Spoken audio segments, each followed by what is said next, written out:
بسم اللہ الرحمن الرحیم۔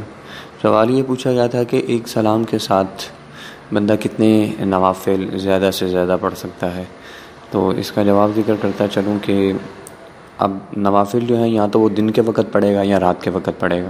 اگر تو دن کے وقت نوافل پڑھتا تو ایک سلام کے ساتھ وہ زیادہ سے زیادہ 4 رکعتیں پڑھ سکتا ہے، اور اگر وہ رات کے نوافل پڑھتا ہے تو وہ ایک سلام کے ساتھ 8 رکعتیں پڑھ سکتا ہے۔ اب مسئلہ یہ ہے کہ کیا 4 رکعت سے بڑھ کے بھی اگر نوافل ادا کریں گے تو کیا ادا نہیں ہوں گے، یا رات کو اگر نوافل پڑھے ہیں تو 8 رکعت سے اگر زائد پڑھے ہیں تو تب بھی نوافل ہوں گے یا نہیں ہوں گے؟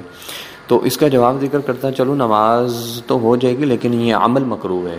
اگر دن کے وقت 4 نوافل سے زیادہ پڑھے ایک سلام کے ساتھ، یہ مکروہ عمل ہے، اور اسی طرح رات کو ایک سلام کے ساتھ 8 نوافل سے زیادہ پڑھے تو یہ بھی مکروہ عمل ہے۔ تو لہذا دن کے وقت 4 نوافل پڑھنے چاہیے ایک سلام کے ساتھ، اور رات کو 8 نوافل پڑھنے چاہیے ایک سلام کے ساتھ۔